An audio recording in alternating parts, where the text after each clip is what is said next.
ट्राउज ये सब करके आता हूँ तभी तो तेरे साथ सीधा रहता हूँ.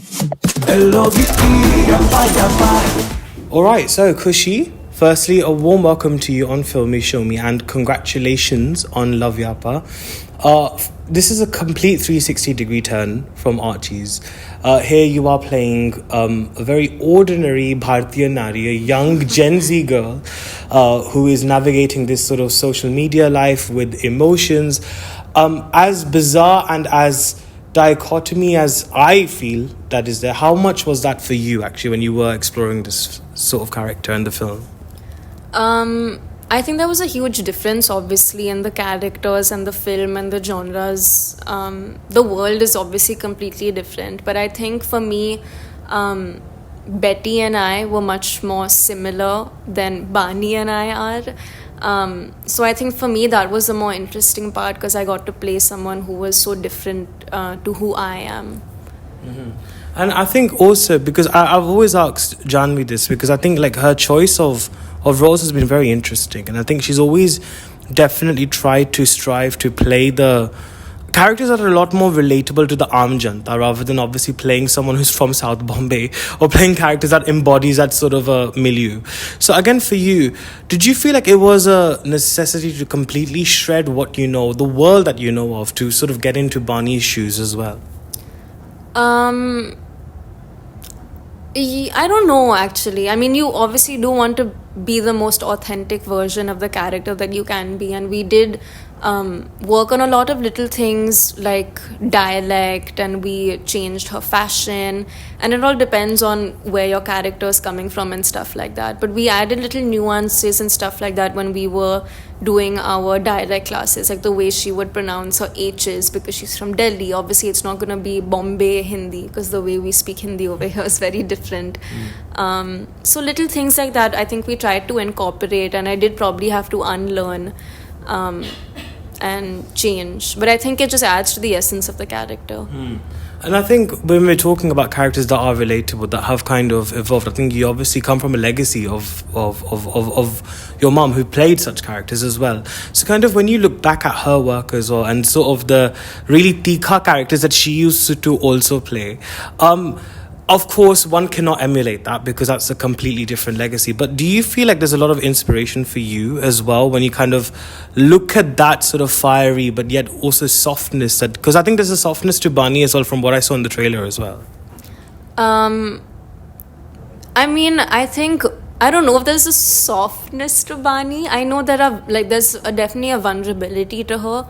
But I think she's a really fiery character and a really fiery girl, and I think I've taken inspiration from a lot of different characters I've seen all around. I think my mom had this tendency of being really quiet and to herself, and then suddenly a switch would flip as soon as she would start shooting something. And I think that's something I've kind of tried to take inspiration of. Obviously, her legacy is something I can't touch or go near, and I'm on my own journey and path, of course. But I am trying to draw inspiration from a lot of movies and people around me, so I think it's always helpful. Let's talk a bit about that, because I think that's a really good point. Because I think obviously Archie's was a very highly anticipated project, and I think it was I really enjoyed it, and I think it was a great Christmas watch. Obviously, because it was a very unusual way to make a debut as well, because it was a web series, and we've often seen films happening, but the fact that it's web series, it's also showing the transitioning phase of cinema and the popularity. So did you ever envision your journey in cinema the way it has panned out so far?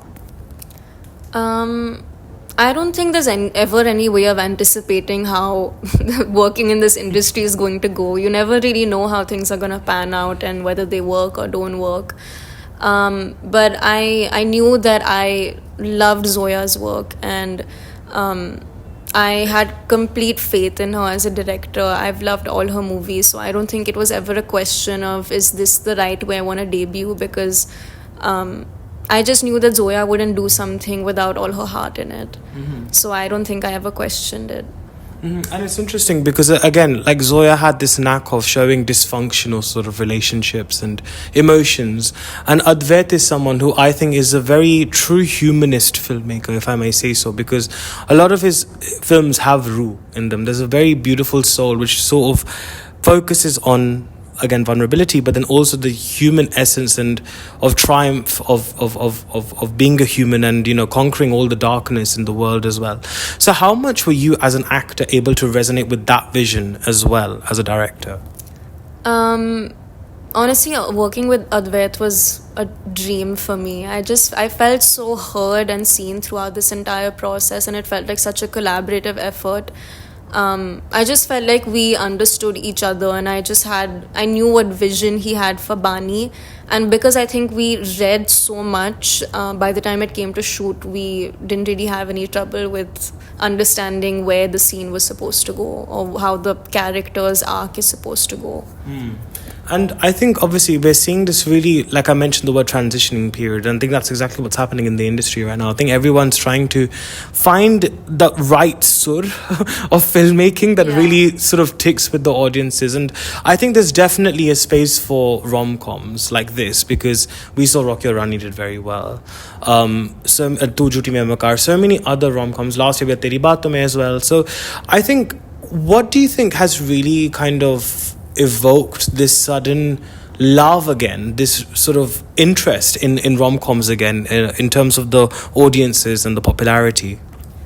I feel like rom-coms have always been relevant in Bollywood. I think Bollywood is known for its rom-coms, and DDLJ, Kuch Kuch Hota Hai. There's so many movies that I think Bollywood's foundation is built on, like a chiffon sari, or just like those sweet moments that are so unrealistic but makes you feel so many things at the same time.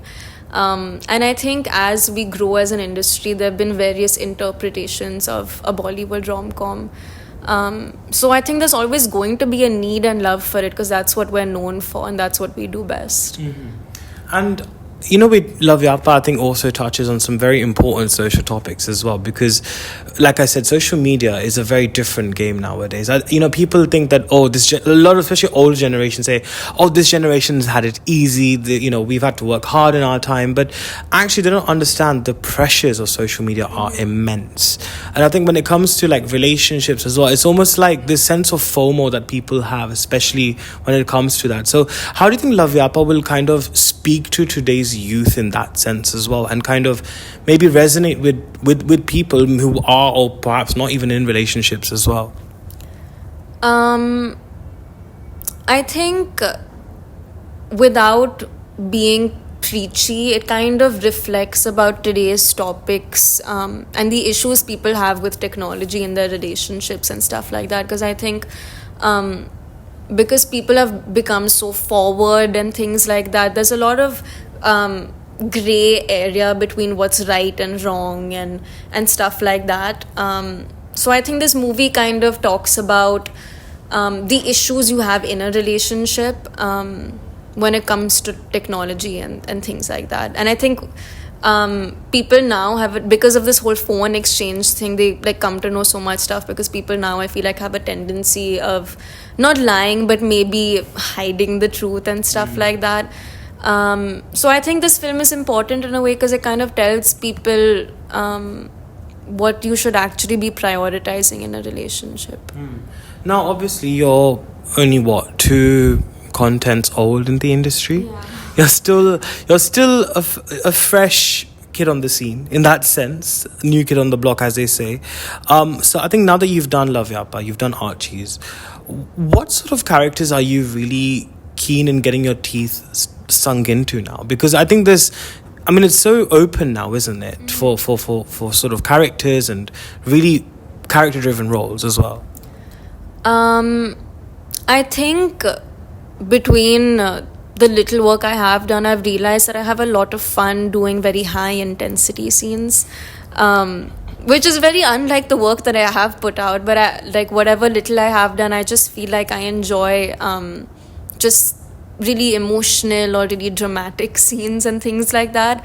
I do love a rom-com, but I feel like for my future projects, if I need to venture out into something, it'd be fun to explore something darker.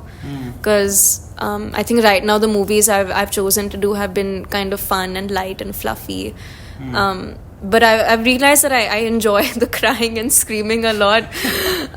So I think I would be interesting to do a film that's more in the serious and dramatic zone. It's interesting you say that, because I think Janvi's definitely had her fair share of doing characters where she's like screaming and shouting. Yeah, maybe we both just like screaming and shouting a lot. Listen, same here. Honestly, there's nothing more better than doing that on screen. No, but I'm really looking forward to Loveyapa. And obviously, is there anything else that you've got in the pipeline after this one as well that we can look forward to? I have completed another film which should be out really soon, so that's exciting. Oh, exciting. Well, look, Khushi, thank you so much. It's been such a wonderful chat with you, and I'm so glad that we could actually do this interview, because I've done Janvi's before, I've done your dad's, and now it's kind of almost coming to a full circle. I've done Arjun's as well, actually, as a matter of fact, so it's really nice to have this little tryst with the Kapoors. It's actually been my first day of doing proper interviews ever. Really? So it's been kind of interesting because I'm just kind of finding out how it goes, but it's been fun. Well, no, I think you've done very well. I think the most important thing is to just be as honest as you can be, and I think you've definitely done that, and I think that honesty does come across as well on screen. Thank you so much. Thank you.